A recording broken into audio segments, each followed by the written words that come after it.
Hoje está na moda falar que você trabalha em uma empresa de tecnologia ou que promove a transformação digital no seu mercado.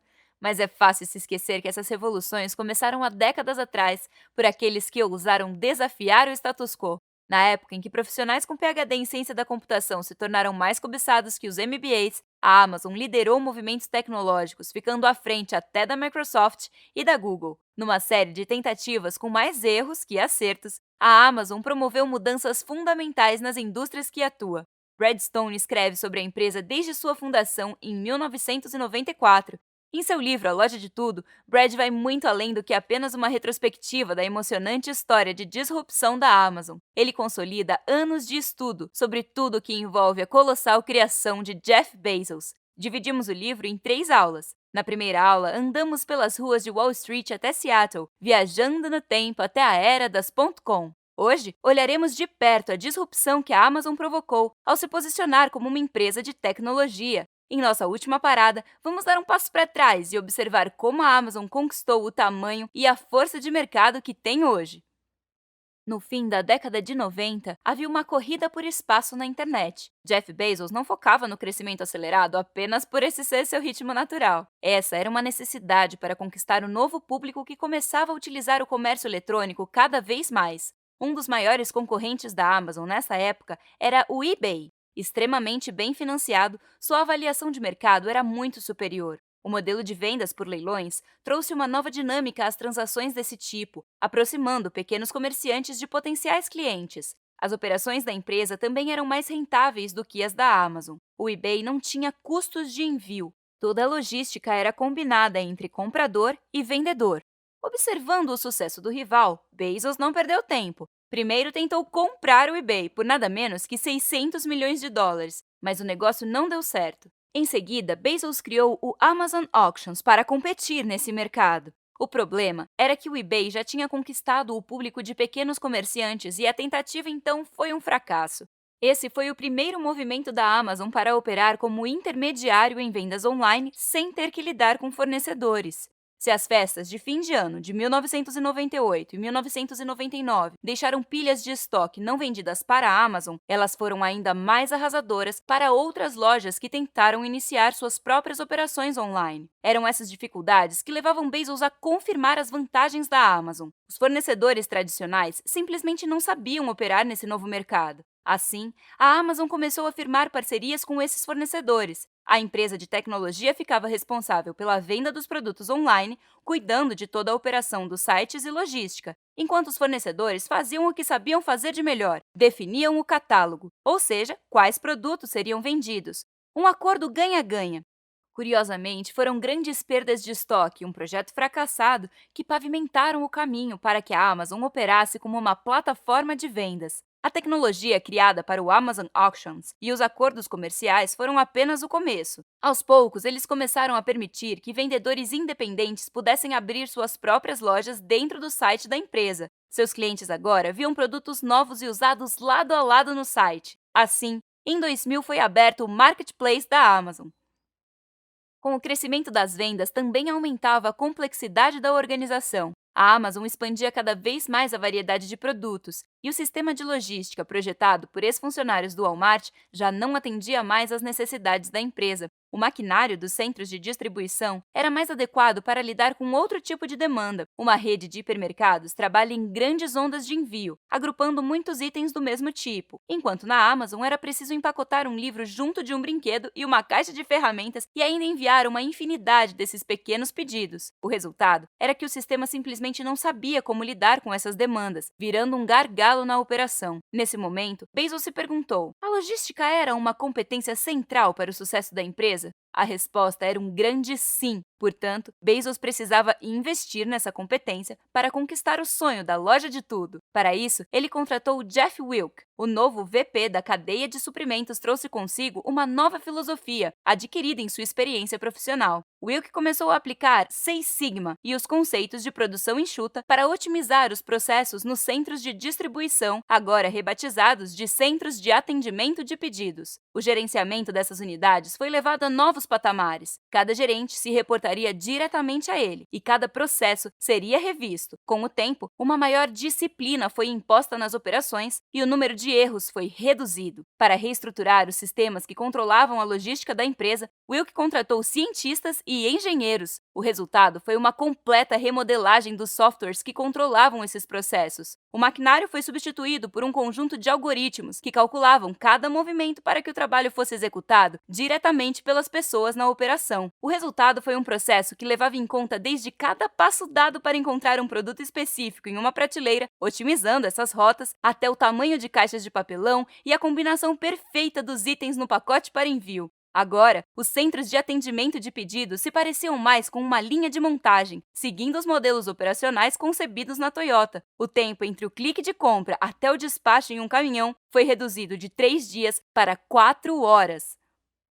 No início da trajetória da Amazon, Jeff Bezos criou um departamento editorial. Ele queria que a empresa fosse o primeiro local a ser procurado por quem ama livros. Para isso, um grupo de redatores e editores trabalhava na criação de resenhas dos títulos ofertados, na curadoria dos conteúdos e também em recomendações de leitura para os usuários do site. Eles eram responsáveis pelo lado mais criativo na interação com o público, criando uma atmosfera de livraria independente para a marca. Mas com o tempo, uma nova equipe começou a disputar o mesmo terreno de recomendações. O time de personalização era responsável por gerar recomendações com base nos comportamentos dos usuários. Utilizando dados coletados no site, estatística e algoritmos, a nova equipe acabou levando ao fim o time editorial. Além de observar os últimos itens comprados e recomendar as próximas compras, o bot de personalização da Amazon também recomendava compras com base nos produtos visualizados. Em uma declaração, o próprio Bezos afirmou que a Amazon não tinha uma vantagem competitiva única ou um diferencial marcante. Por isso, ele lutava para proteger as muitas pequenas vantagens que compunham as soluções da empresa.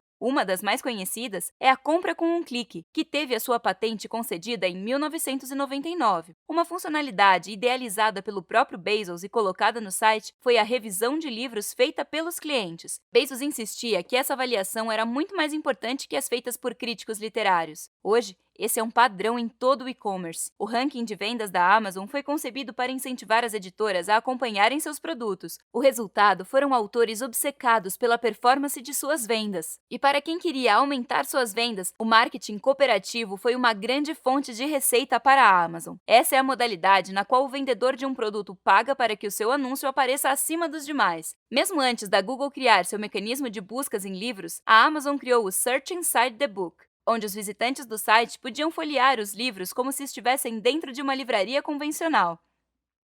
À medida que a Amazon se posicionava como uma companhia de tecnologia, a competição por talentos na área de programação aumentava. Com todas as funcionalidades que já vimos e muitas outras, a plataforma de vendas online crescia rapidamente. E para acompanhar esse crescimento, os sistemas de suporte ao site da Amazon também precisaram ser repensados. A completa reestruturação para uma arquitetura orientada a serviços foi uma das principais modificações. Essa abordagem dá às equipes de desenvolvimento uma maior liberdade para reutilizar funcionalidades já criadas, pois cada novo código é criado como um módulo independente que executa um pequeno serviço para o restante do sistema. Nessa época, Bezos criou seus primeiros centros de desenvolvimento. Um dos motivadores para isso foi a ascensão da Google. Com a venda de palavras-chave, a Google se tornou um intermediário indesejado, para o qual a Amazon pagava uma pequena taxa por cada venda. Assim, ele decidiu criar seu próprio mecanismo de buscas, mas esse era um desafio muito maior do que Bezos antecipou, e depois de muita discussão dentro da empresa, o projeto fracassou.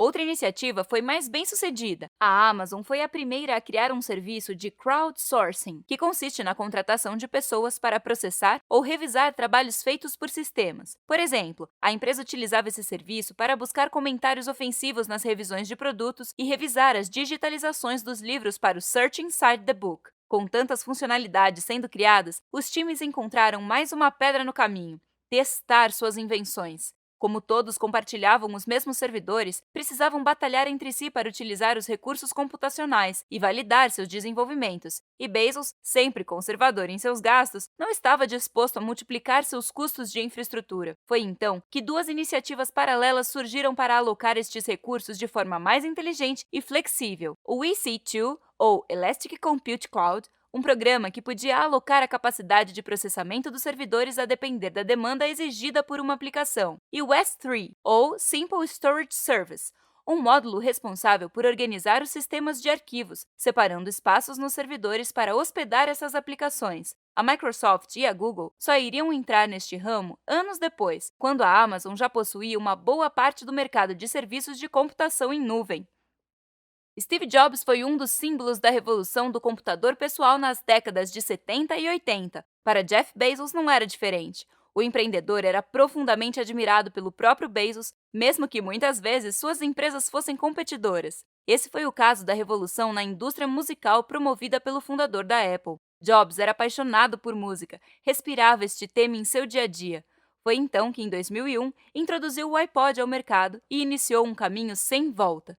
A venda de CDs era um negócio lucrativo para a Amazon, e aos poucos essas vendas foram perdendo volume devido ao novo formato digital de consumo de música. As duas empresas tentaram costurar acordos, mas eles nunca foram para frente. Até que em 2003, a Apple lançou a iTunes Store, com um catálogo de 200 mil músicas. Deste ponto em diante, a Apple cresceu até se tornar a maior varejista de músicas dos Estados Unidos. Essa mudança na maneira de vender músicas provocou uma profunda reflexão dentro da Amazon sobre as possíveis mudanças em seu mercado mais importante, livros. Jeff concluiu que o caminho natural seria a digitalização desta mídia e começou a movimentar a Amazon nessa direção, até que em 2007, o primeiro Kindle foi lançado. No seu lançamento, a empresa de Bezos já havia coordenado um esforço junto às editoras para disponibilizar os e-books no site da Amazon. A empreitada para a criação do primeiro Kindle teve uma forte motivação e também um grande obstáculo. Bezos queria dar a mesma experiência completa para a venda de e-books na Amazon. Assim como o iPod reproduzia as músicas compradas no iTunes, Bezos precisava de um dispositivo para tornar essa acessibilidade de ter 200 livros no bolso uma realidade. Outro ponto crítico que nos leva ao mesmo conceito da venda com um clique é a satisfação instantânea de se comprar um livro pelo próprio Kindle e poder ler no minuto seguinte.